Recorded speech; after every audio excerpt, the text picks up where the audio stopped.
Inside the Fox 59 CBS 4 podcast studio, welcome to the Colts Blue Zone podcast alongside Mike Chappell and Matt Adams. I'm Dave Griffiths. Appreciate you joining us here as the offseason continues for the Colts. We go into June. Finishing up OTAs is what teams across the NFL do this month before a couple of weeks off, and then training camp in July. I'm excited. I'm happy because I've got my Wawa completely unsponsored, by the way, on the Colts Blue Zone podcast, but it has finally invaded us here in Central Indiana, and I'm just answering questions from everybody about what it is, and I love it. I've got my McDonald's, and we're unsponsored. But Wawa, we need one on the south side just so I can see what all the hubbub. So I got this one in Noblesville. I know they're coming though. Like they're popping up everywhere. Coming. Like they are. Like the first one came in Daleville. We're not talking about Wawa. Okay. I don't know. It sounds kind of like we are. I know. I promise. No. We're not doing it. I promise. I could go down a rabbit hole, but I'm not. He's got a Wawa T-shirt on. It's got Emma on the back of it. I do have Wawa T-shirts, but anyway, Jim Irsay, his close friends, family, and many other dignitaries from the NFL and other organizations celebrating his life this week.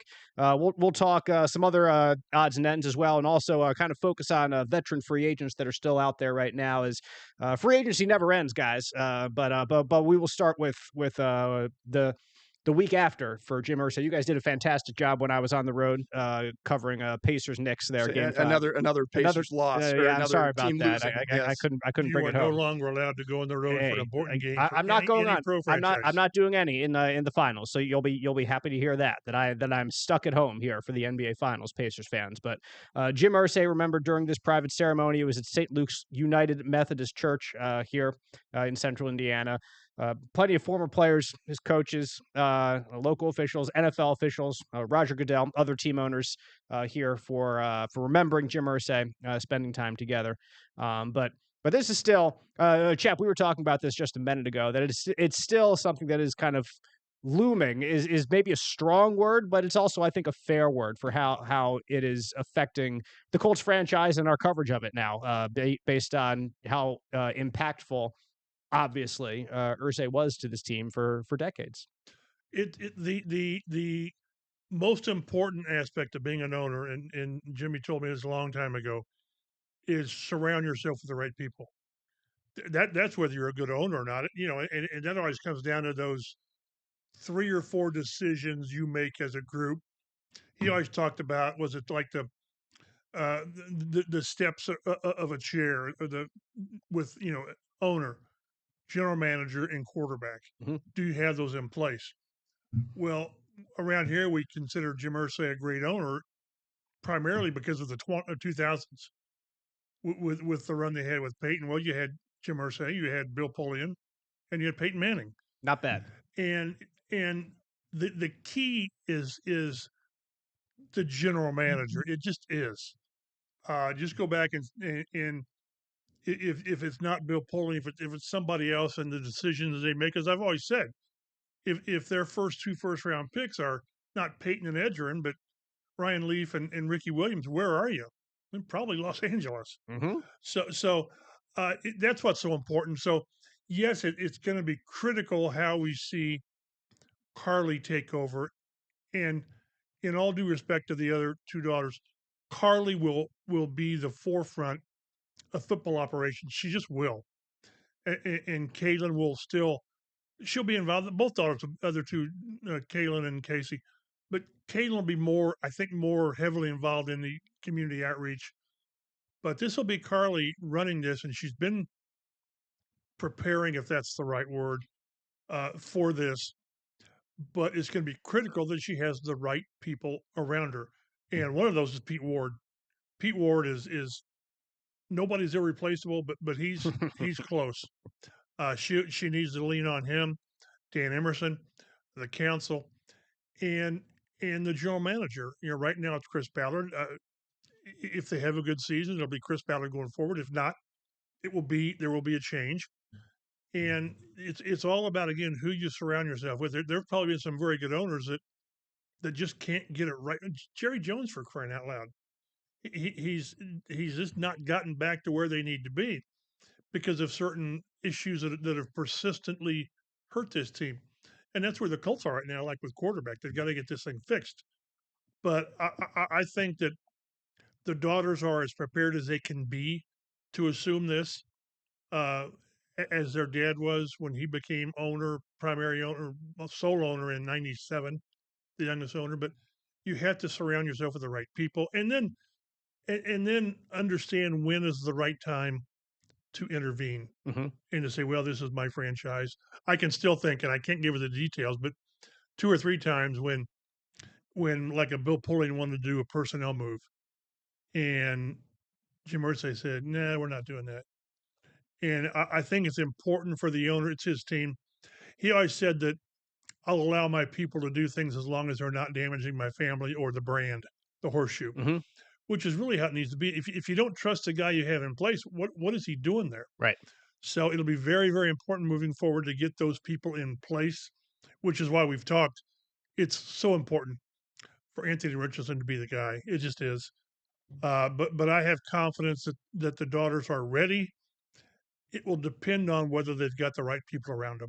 You mentioned the owner needs to know when to step in. The one that I remember was in 2021. There were several times that the owner stepped in, but the one was that I was thinking of immediately was the T.Y. Hilton re-signing. Like, he had a number, and Chris Ballard wasn't going to pay him that number, and Jim said, "Go ahead and pay him that number, whatever it is." So, and that's what Reggie told us last week when he was so.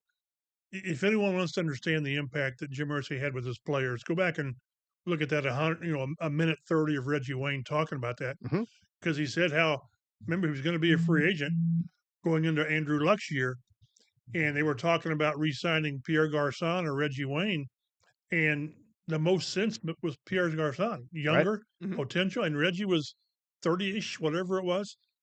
And they were at an impasse, and Reggie was making plans to go to Kansas City and Chicago. And then he got a call from Jim Irsay, said, "You're not making that trip." And they got the deal done, $17 million, whatever it was. And then the owner said, I'll have given you 30. And then Reggie cursed. So, no, there's times. There are instances when the owner must step in. But most of the time, let Bill Polian do what you've got, what you brought him here to do. Right. And for the most part, let Chris Ballard do what you had, put him in position to do. But there are times when the owner has to say, "This is my team." They need to be fewer and further between. But it was 2022. Yes, you're right. It was the beginning of 2022. The other one. What's going to happen now after 2021? Right, yes, right, exactly. So, but no, there's times, and hopefully, a smart owner understands when that time is. There's also going to come a time, and a smart journalist must know the time, when to really turn the attention, the focus, back to the team, because there are still very important issues that this team is facing right now, and there are still important issues that ownership is facing because of the passing of Jim Irsay, and he's received honors, recognition, whatever you want to call it, for this past week, where people are trying to pay respect to him in many ways. But like there has to be a time that the focus returns to the team, Chap, in what we're doing on a daily basis. And I think that it's reasonable to start doing that, since the team is still practicing right now, and we're talking to players. They practiced, the day after he passed. They did. And we're talking to players, and we're interviewing them and gathering information about next season and all that. So there's gonna be a time, and I think that's now, that we still talk about team, and we will throughout the course of the show. But there's also going to be a time where it kind of shifts back when we hear from Carly Irsay Gordon, when we hear from Kalen Jackson. And those two are the ones that I've heard for in the past. I don't mean to leave Casey out of this, but I just in my 10, 11 years, I've never heard her speak in a Colts context. So that's why I focus on those two. So when we get the chance to talk to those two daughters, Chap, what questions are on your mind that need to be answered about where the franchise goes from here? I think initially is what has prepared you for this. From your point of view, what's prepared you for this, and how did you learn from your father? Jim Irsay learned from his father on how not to be an owner. And there's value in that, learning from that, not compounding and repeating mistakes. But then what their vision is moving forward. Will there be any inherent differences? I don't know if that's true or not. But just again, what prepared you for this, and what what lessons will you take forward that you learned from your father? Which again, that's one thing that Reggie talked about is what the man was and who he was and how player friendly. That's such a sappy term, but how he was a player's owner, how he was invested in their lives, and I would assume the daughters will be the same way because they learned that from their dad. So, but no, at some point, I don't know when that is. June, certainly before training camp. I think we need to have a discussion with the daughters about the future of the franchise. I mean, I don't know. I don't want to misstate the reason, but they sort of owe it to the city and the fan base. Because how will now you take up the baton from your father and move forward? Because this city is invested in the Colts in emotion and in finances. So at some point we will, at some point we need to. I don't know when that is. Yeah. Matt, one of the more intriguing questions to me is with how connected Jim Irsay seemed to be with Chris Ballard. Like how connected is Carly and Kalen? How because like last year we've talked about this before on the podcast about is Chris Ballard on the hot seat, but Chap has always come back and said that he seems to have the full throated support of Irsay. Irsay loves him, so exactly. he's fine, and that is a really good question because it's not really the new ownership, but in a way it is. They're going to be operationally the same, but maybe philosophically different in some ways. And so when you look at the legacy of what Chris Ballard has done here for the Indianapolis Colts, it's pretty mixed. Yeah, they've had some good years, but they've been few and far between lately. And it seems like ever since Luck retired, you just can't get it right. And you get a little bit of a pass for that for a few years, but it just was the quarterback situation just could never get it settled. And still here we are getting ready to start the 2025 season, and that is still not a settled thing here in Indianapolis on the quarterback position. That's why we've got Daniel Jones in here. And some people, some members of the fan base are really excited about 6th round pick Riley Leonard because they just don't trust what they've gotten from Anthony Richardson, and that was the guy that they decided to pick a couple of years ago. And then you think about that. If the Colts do have another year where it's 6-11 or 7-10, or they missed the playoffs by a game. 9-8. Right. Yeah. They missed they have the chance to get in the last week of the season and the pass falls incomplete, or, they give up a late touchdown. Then you have to look at roster construction. You have to look at long-term legacy. And then you wonder, maybe because they're not so married to Ballard from a loyalty standpoint, like Jim Irsay had been, what do the Irsay daughters decide to do with the franchise going forward? Right. I think that'll be crucial to get answered, Chap. And it's really, I don't know how they answer it. It certainly comes down to winning and comes down to the quarterback. Is it that simple? Yes, it is. It is. It comes down to the bottom line, and that's something they can't answer in June. But and I've always felt, and more so now over the past couple of weeks, has been reaffirmed in my head, that as much as Jim Irsay has craved continuity, he believes that. He does, as much as his dad wanted to make a change every week. Fire the coach. Fire the coach. Jim Irsay has resisted that. Now, 2022 was the aberration. But I really think that part of the continuity recently has been him not being capable or able, health-wise, to endure, to undertake a strong GM head coaching change. I do believe that at some level. But still, this coming year, that's what it's all about. And I don't know how the daughters would say, "Well, it's win or else." They're not going to say that. Mm-hmm. But at some just level, throw the gauntlet right there in the first press conference. Playoffs win or go home. But continuity is a great thing until it's not. And the smart people understand when enough's enough and when a change has to be made. We just saw that with the Knicks getting rid of Thibodeau. Holy smokes! So there's a time. And it doesn't matter whether you agree with it, but it's the ownership has to make the decision, and they had better be right. I think Colts fans would see that move, the Thibodeau move. They'd say, well, some franchises go to the conference semifinals 2 years, and then the conference finals 1 year, improve their record every year, right. And the head coach and decision makers are still fired.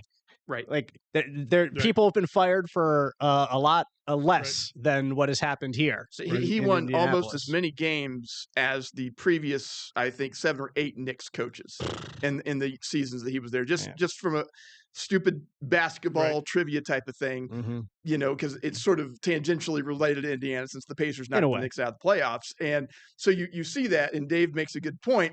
And then you see sort of this, you can't get over, we're kind of mediocre sense of the Colts, and yet their people stay in place in the front office. Right. This will be the defining year. This will be either one that reinforces you've got the right people in place, or there's going to be change. And I don't think it's wrong to assume that if there's change, it will be significant change. It has to be. But that's the hard part. The necessary part of being an owner is making the hard choices and be convicted. Don't make knee-jerk reactions. And this wouldn't be a knee-jerk reaction if something happens. But you better be right. And I go back to when, the biggest moves of Jim's ownership was, again, trading for Bill Polian, whatever they gave Carolina, 2 or 5, whatever it was. And then the dominoes fell, Peyton and Edgerrin. And then it was firing Jim Mora. And people said, well, yeah, but you signed Tony Dungy. Well, people forget that Tony Dungy was still a head coach when they fired Jim Mora. He was not available. He wasn't available. Right. So, and I've heard stories who they were going to try to bring in before that, and would not have been pleasant. so it's sometimes there's luck involved. With Jim Ersce, there was luck. With luck. And was lucky. Not luck, right? Yeah. Yes. And Peyton, things had to fall into place. Things had to fall into place for Dungy. But it's still putting yourself in position, surrounding yourself. So that's what we'll watch for is how Carly presents herself as an owner. This is now, this is her team now, and how she surrounds herself with the right people. Well, the team will go as far on the field as the quarterback takes, and that seems to be how it is in today's NFL. It is. So how far is Pittsburgh going to go this year? I don't know who's their quarterback. That's the problem. It's saying they don't know. Yeah. They don't know yet. I mean, they kind of think they do, but they also don't. Wouldn't you think in June you'd like to know your potential starting quarterback? That'd be ideal. That'd be ideal. But no one here knows who's the starting quarterback is either. That's so I mean, you've got people in house at least, which is different than Pittsburgh. But technically different than Pittsburgh. Right. But nevertheless, DraftKings came out with their own odds on who the Colts starting quarterback is going to be. I assume this is just for game 1 of the season. Yeah, who will be the starting quarterback for week 1? Anthony Richardson, the clear favorite, the minus 260 favorite, meaning you have to bet $260 in order to make $100. Daniel Jones at plus 190 and Riley Leonard plus 4,000, the big underdog. I want to sprinkle a little $10 on Riley Leonard just in case people get injured. You make $400 just like that. Get you a little bit if you did that. Come on now, yeah. That's why people go bankrupt. Don't do There's that. There's no odds on Jason Bean. No, not. Greg Doyle would bet on Jason Bean. Greg loves him some Jason Bean. Would, oh my gosh, Greg loves Jason Bean, and to his credit, Jason seems like a nice kid and all that. But you're a nice guy too. I don't want you running my football exactly. team. Oh, thank you, Chap. That's very nice of you. But here's your here's how it breaks down from the national perspective. And I think that's fair. If anything, I might think it would be a little bit closer, but I wouldn't imagine Richardson would be any more of a favorite for sure. But he's been here for a couple years. He should know things a little bit better than Jones does. Like, he has better physical tools than Jones does. If Richardson takes like small steps forward, I think even from last year, like this is what people want to happen in that building, is to have Anthony Richardson be your starter. They want Daniel Jones there in order to back him up if/when he gets injured, and also to push him forward and to provide some competition. But the idea in-house, like, they want the best quarterback to play, yes, but they obviously want Anthony Richardson to be the best quarterback, and that's what this offseason and OTAs right now are kind of trying to push for. And we'll try to give an update from when we watched practice last week. We'll watch practice Thursday, and then we have at least 3 days, not at least, at most 3 days next week on their mandatory minicamp, and then they're done until July. And we'll tell you that they were whatever for whatever on 7-on-7 and 11-on-11. And we do that because that's the only measurements we have to do something. We have to do something. We get tired of we get a paycheck, so we need to deliver something. Yeah. But we're not going to move the needle much. And I happen to believe that Shane Steichen and Jim Bob, their evaluation will go much deeper than one guy was 65%. One guy was 61%. Right. So, but that's what we have to do. We'll have a really good idea in training camp. As we know now, there's going to be at least 2 joint practices or joint sessions with Green Bay and Baltimore. Right. And then the time at Grand Park, and then at least 2 preseason games. We'll know, and they have to know. But I still believe that this did not start off as a even quarterback race. You had inherently you had to have AR in front. You just did. Right. But you should have, or maybe after what you've seen for 2 years, he's not ahead.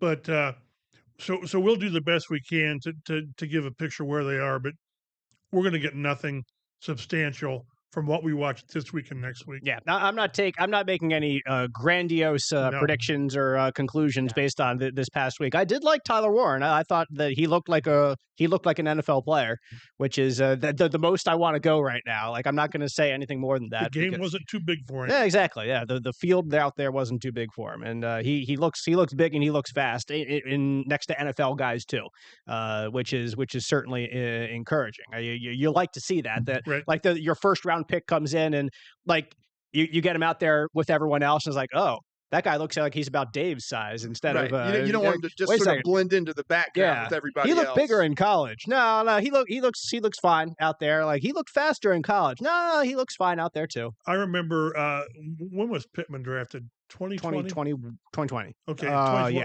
What I think it was 2020. Yes. And he was the first round pick, and then they had second round Des pick. Patman. Was he a fifth round pick? Yeah, out of if you had watched the first parts of their workouts, Des Patman is the one you noticed. It just was. If you didn't see the numbers, you thought, huh. But obviously, Pittman over time has shown. He did. I was stunned. Someone put out there that the most receptions by a Colt receiver in his first 4 seasons, it's Pittman. On a franchise that's got Ray Berry and Marvin and Reggie and all these guys and T.Y. So, Dallas but no, Clark. he looked. You want for guys to look like they belong. Yep. And I asked Ballard, talking before practice one day, I said, have you ever had a guy that have to do all the work on him, and then you get out here and you draft them or sign undrafted guys, and you get out here after like 3 or 4 practices and you say, this guy can't play. Who vouched for him? He did mention one player, but by and large, you don't universally miss on a guy because you've done so much. And I'm not talking injuries. I'm talking talent. Right. So I was, whether you're just watching the first round pick or whatever, every other pass went to 84. It just did.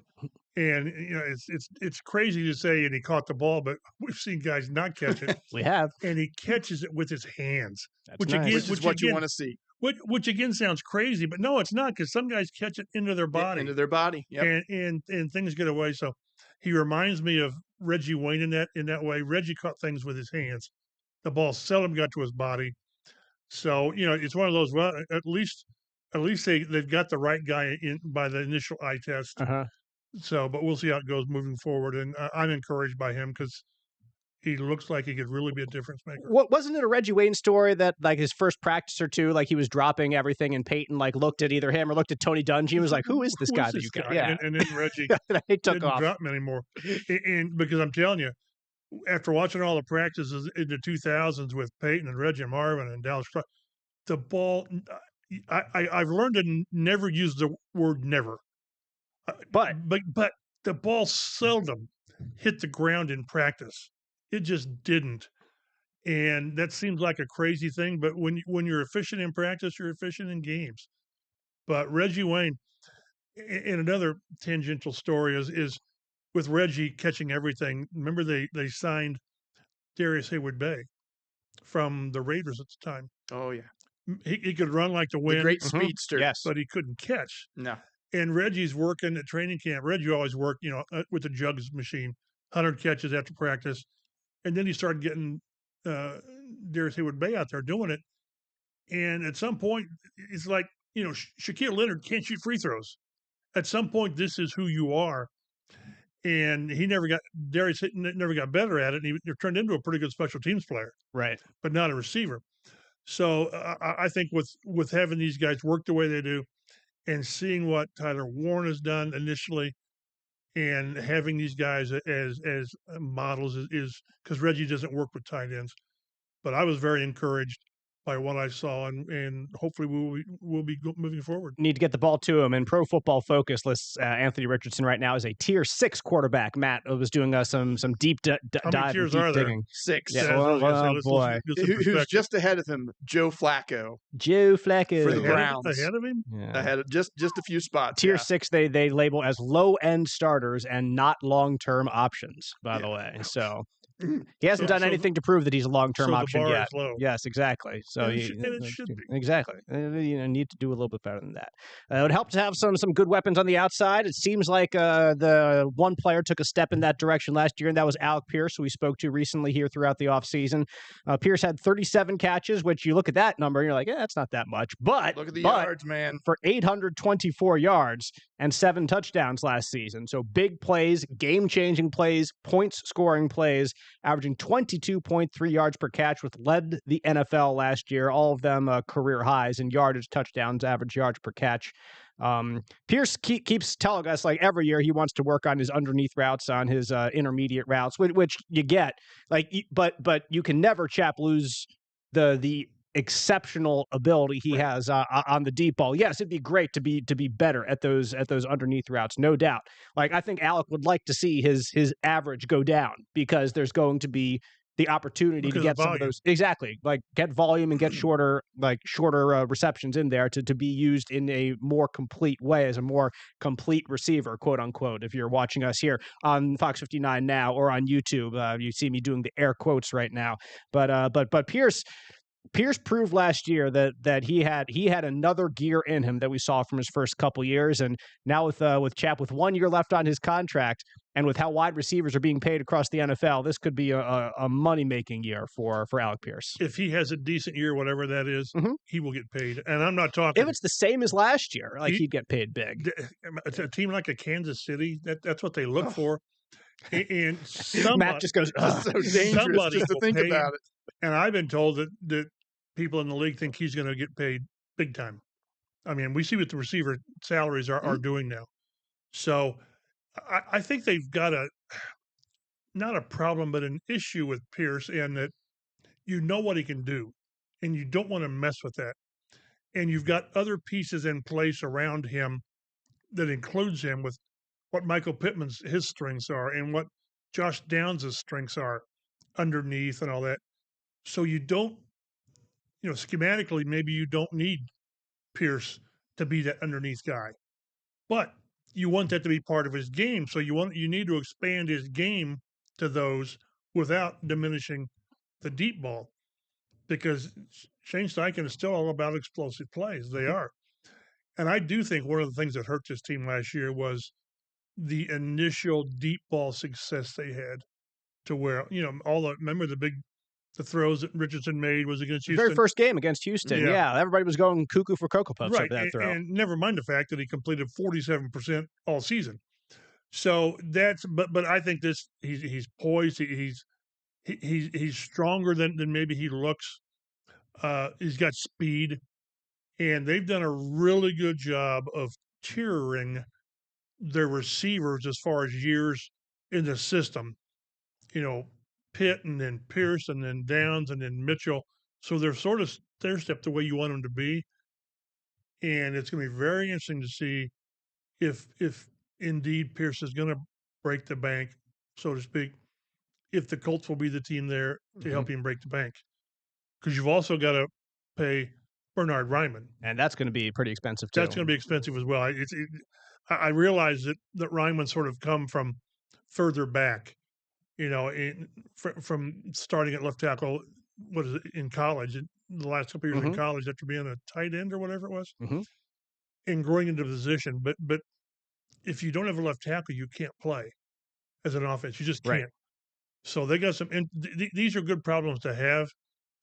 But Pierce is really interesting because, again, he gives you that quick strike, and as much as teams love to be able to move the chains and all that, the quick strike just demoralizes. Nico Collins, how many times against these guys? I know You just shake another your head. exasperated. And now Matt, yeah, exactly. Now Matt again is demoralized.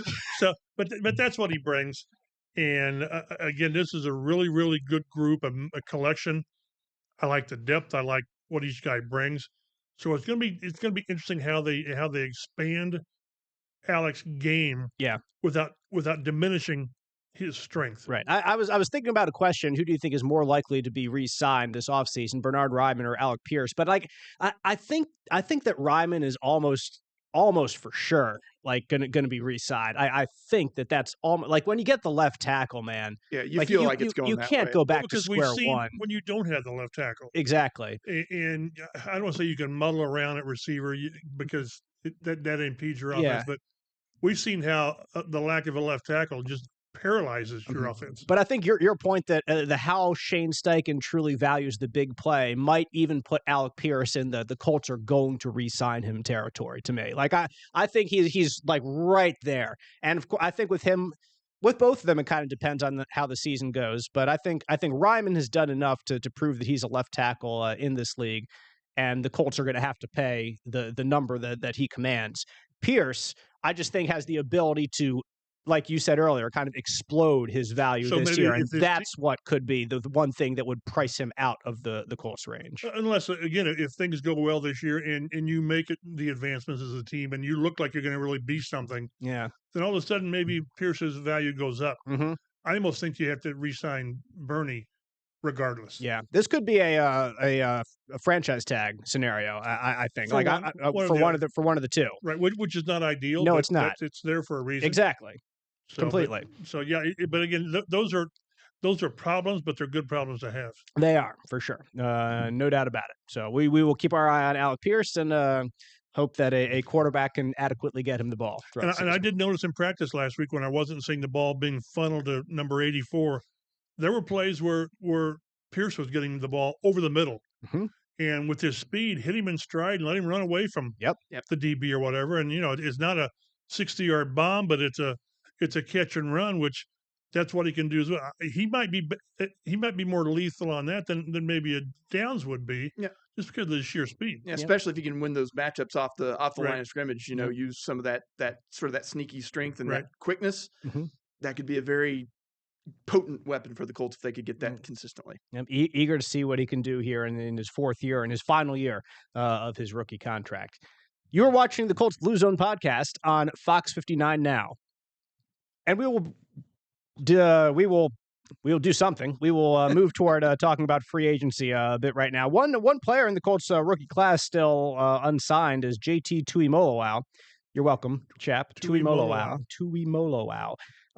There's as Matt makes some notes here in our rundown. There's no wiggle room for total money. Like we know what he's going to get, but there is some room for debate on how much can be guaranteed. And you also point out there was a pair of high second-round picks that got fully guaranteed contracts, which is not normal. And if I'm Chris Ballard, I'm probably like, dadgummit. Why did you do that? Why are these other GMs giving these dadgum guaranteed contracts out here while I'm trying to re-sign my guy here, or sign my guy, rather, to this number? So and it's the guaranteed money in the third year, I think it is. Yes. I think I saw last year, I looked, and now the numbers are fuzzy, where A.D. Mitchell's part of his third year was guaranteed, not a bunch of it, but some of it. Mm-hmm. And I'm telling you, the one thing that the league is trying to limit or stem the tide of is guaranteed second round contracts, because first rounds are guaranteed. Right. And I'm a player's guy, and get every penny you can guaranteed. 100%, yes. Because that's the only guarantee you got, because anything else is funny money that goes away. So I understand both sides. At some point, this will get done, just because it will. Yep. But no, it's not a big deal. He's been participating in the offseason works. It's not like he's refusing to participate or sign the waivers. Training camp's different. It'll get done before training camp. But I would need to go back and see how many draft picks since this rookie wage scale's gone in have held out of training camp. And I don't think Mitchell signed until June. Right. His deal last time. And that was probably the guaranteed money. And it was probably the same thing. And offset language on if you're cut. So it'll get done because they almost always get done. Yeah. So no time to freak out over that. Not even remotely so. Right now there are 6 first-round picks that are even still unsigned. Travis Hunter of Jacksonville, Walter Nolan, defensive tackle of the Arizona Cardinals, Shamar Stewart for the Cincinnati Bengals.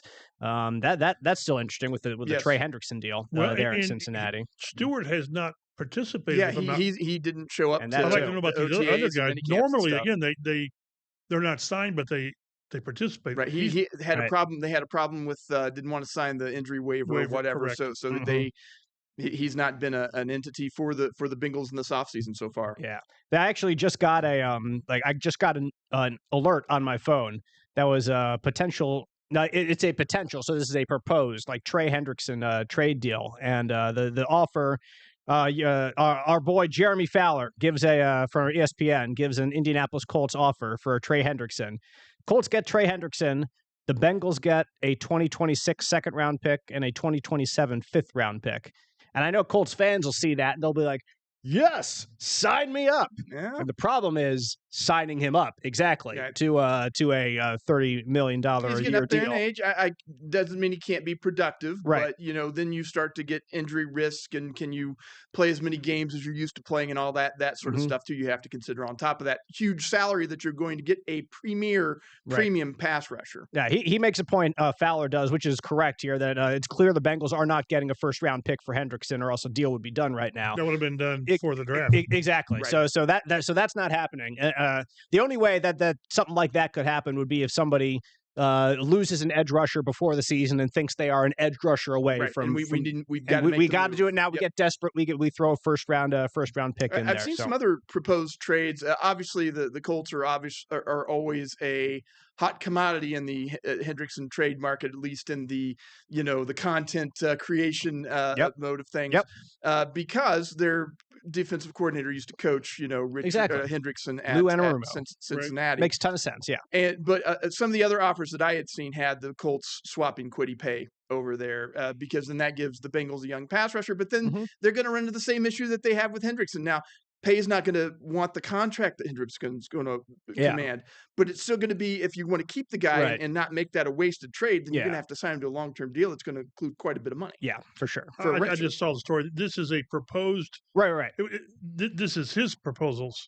Yes, these are his proposals. This is not an official proposal. I'm sorry if I was not clear. Wouldn't it be cool if? No. I'm sorry if I wasn't clear. No, I wanted to check on that. Right. No. Because initially I was told when the Colts had interest, significant interest, they didn't balk over the money it would take. They balked over the first round pick. Right. So would they still be able to pay? I don't know what it would take.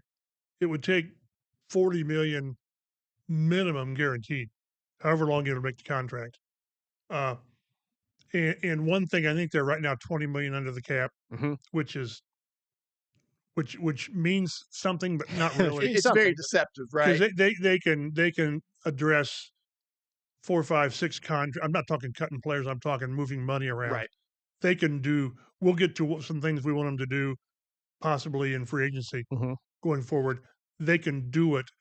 It would be breaking from the way they've done things. Well, there's another question for Carly Irsay Gordon or Kalen Jackson. How do they change the free agency approach and how they are willing to mess with the cap? Because it seems Jim Irsay was hesitant to do things that some other owners. I think that was as much Chris as it was. Okay, Jim. I was going to ask you if you thought that was the same. And Chris is still here. He did not like to push money forward. Yes, and I don't think Jim did either. So, so what did his daughter say now? It's a good point. All these other questions that arise about how the franchise will operate into the future. But anyway, that was my quick bit on Trey Hendrickson that we threw in there. That's a good point. And I'm trying to remember the last time a team has mishandled worse a situation with a stud player. I just look to the last time the Bengals had a guy up for a contract. But one of the Bengals GMs or primary owners or whatever it was, vice presidents, basically said that he should be happy with whatever he's getting. I mean, really? Yeah, that's a great company line right there. And he should be happy with what he's getting. And he even mentioned, I think, when he finally talked to the media, that it's gotten personal. Yep. And you rarely don't want that. Rarely hear. Yeah. First, you rarely hear players say that. Right. But, because it almost got personal here with JT back in those days. Yeah, it came darn close. Yes. So, I'm curious how this thing goes. Normally, these things get resolved. This one, I don't know. I mean, that was a situation where the owner was coming out and saying, well, the NFL is going to go on with or without us. Like that was the line that I remember. What he was saying. Yeah, I know. It just wasn't the right time to say it. Right. Not the right time. Right. But things got done. Like, woo. And Jonathan Taylor is still here. JT, the offensive JT. And now the defensive JT. He doesn't like JTT. Okay. So I'm going to have a problem. It's Jonathan Taylor Thomas, guys. If you grew up in the 90s, come on now. Well, but the problem is they're both on the same end of the locker room. So you go through there and say, hey, JT. And both guys will turn around and look at you. So I just can't do the Tui Moala. JT Tui Moala. Got to do it. Tui Moala. Got to learn. I tell you, I have learned that if I try to recite the name from memory, I cannot do it. But thanks to Dave, if I look at it, you see every letter. You can see every letter. And you pronounce every letter. Like I'm saying, every letter is pronounced. I wish that helped me, but it doesn't. That's not helpful. I'll have to think of another way to I've been help practicing in a mirror, Chap. So yes, that's what you have to do. Learn by phonics. It just doesn't work with me. Free agency is never over in the NFL once it begins, of course. And there have been moves in the past where the Colts have been able to dip into some late free agency additions that have been valuable for the team. Mike Adams is always the one that jumps to the front of my mind, and Mike Mitchell as well, another safety. I think was a late addition. 2 Pro Bowls. He did make 2 Pro Bowls here with the Colts after he was June, July, maybe even May. I forget. It was right before their right before training camp? Mandatory minicamp. Okay, right before mandatory minicamp, Mike Adams was signed in June years ago, in the mid 20-teens, all the way back then. All those years ago, exactly. When they were still in the upper quartile. Let's not do that. Okay, we'll put that to rest. But anyway, Matt did a great job putting together some of the top free agents available right now. And when first of all, Chap, when you look at the Colts roster, like there are obvious things. They can get better here. Like they can get better here. It's not like this isn't the cake. The cake is still in the oven. Like it's not a finished product. Well, it might be a finished product, but I think Chris Ballard views the roster that it's never a finished product. It's something that he's kind of said in the past. So I don't think I'm being disrespectful when I say that it might not be a complete finished product, and I don't mean to be disrespectful to it at all. But some of the top free agents available per Bleacher Report, USA Today, Sports Illustrated include wide receivers Amari Cooper, Keenan Allen, Gabe Davis, quarterback Aaron Rodgers. Yeah, I mean, there's guys on this list that no chance the Colts are going to get. Well, not with that attitude. There's no. J.K. Dobbins at running back, edge rushers Von Miller, Matt Judon, cornerback Rasul Douglas, edge Zadarius Smith, Asante Samuel Jr., a cornerback, Julian Blackman, former Colts safety, is on this list. Justin Simmons, another safety. There's a lot of players that have had really good NFL careers that are free agents now. This is not abnormal for those of you listening out there. No. Like guys who are free agents, some of them will. Like hold out is a strong way to put it, but it's kind of accurate because they're not under contract, so they're not holding out in that sense of the word. But they're holding out for a better offer. Like they get something at the beginning of free agency, and they're like, I think I am worth more than that. Right. Or they want to wait till the offseason work's done. Right. Exactly. They don't want to go back for off-season work, right. which is another completely legitimate. Which should tell you something about the player. Well, it might tell you something about the player. Some offensive linemen include Mark Glowinski, former Colt, there, Will Hernandez, Brandon Scherf. And there's a lot of different players out there who are available to be added as free agents, or maybe guys who are upset with their situations and want, like Trey Hendrickson, who are looking for a trade somewhere else. So like I was saying, Chap, the roster construction is never done, but it wouldn't be totally surprising to you, I'd imagine, to see some guys from some specific positions that you think that the Colts might be looking for a little bit of veteran help in some areas this June. Like we mentioned in the past with the Mike Mitchells and Rodney McLeods and those, I sort of think that's what you do with the offseason work and primarily OTAs and your mandatory minicamp is you go through this and then you have your meetings with your position coaches and coordinators and say, okay, what have we got? Right. More than that, what do we don't have? And I actually did some homework before this podcast, so I know. If I could make 3 moves, and again, I think you can make any move work cap wise. Right. Maybe the first one I would move would be making a trade for Jermaine Pratt with the Bengals. Just makes sense, right? Another Bengal, yes. Well, this is one. The first two are from the KISS approach. Keep it simple, stupid. Mm-hmm. So these are both former Bengals. Not former Bengals, but one current former, Bengals that were one to be acquired in trade. Right. But Pratt, you need to have in a trade. The final year of his contract, he's going to make $5 million in base salary, which you can certainly. That's. It's hard to say $5 million is nothing, right. But $5 million is almost nothing in the NFL. But he started 17 games the last 2 years, then 15 the previous. He's been a 15-game starter for the last 5 years and been productive as an off-ball linebacker at the one position that needs a veteran presence. Because right now you've got Zaire Franklin with his left foot in a boot from ankle surgery, and Jalen Carlisle, who we're going to talk to tomorrow, who's coming back from shoulder surgery. So you need help after losing EJ Speed. And then the other area is, in my mind, is safety. You need a safety. Again, Mike Mitchell, Rodney McLeod, Mike Adams, going back a ways. So let's go and get Von Bell, another former Bengal who's been available and productive. He wouldn't cost you a lot of money. Veteran free agents in June, July don't cost you a lot of money.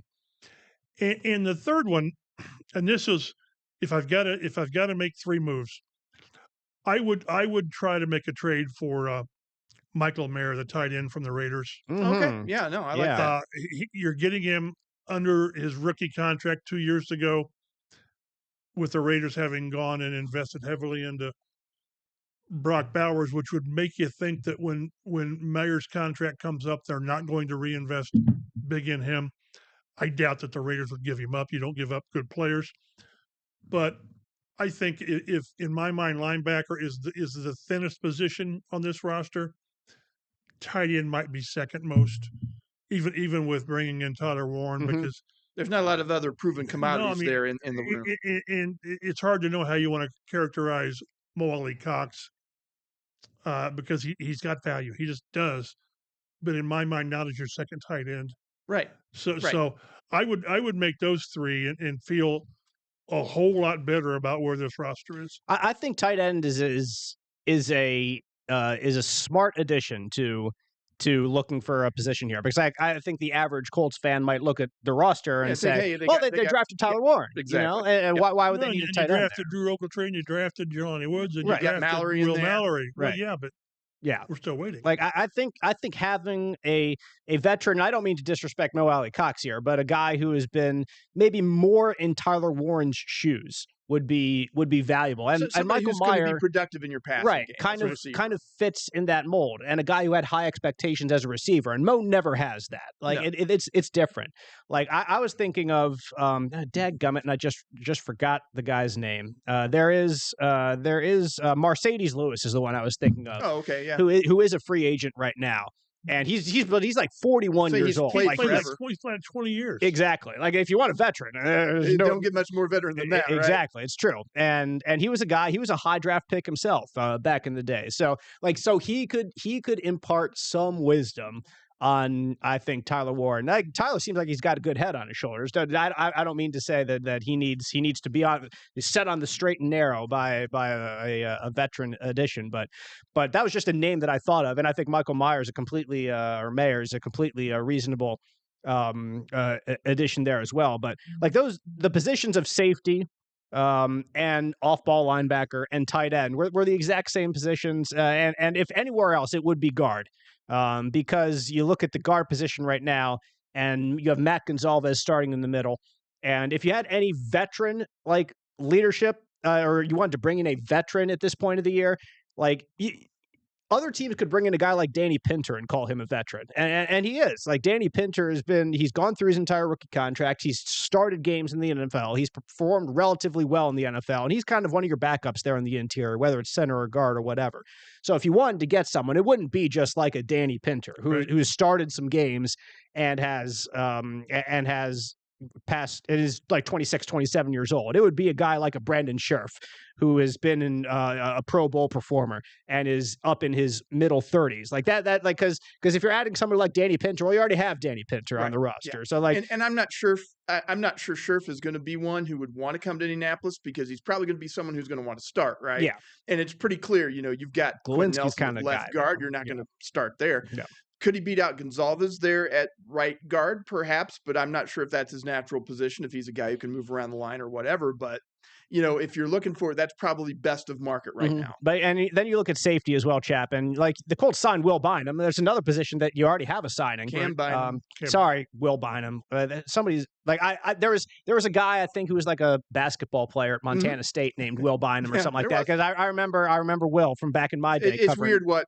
Yeah, what stays in the head. Stays in the head. I always tell people that be careful how many names you get in your head, because they don't go away. I apologize to Cameron Bynum, which brings me to another quick funny story. But I called Archie Miller, former IU basketball head coach Archie Griffin, like twice in the same sportscast after he was hired, because I'm an idiot.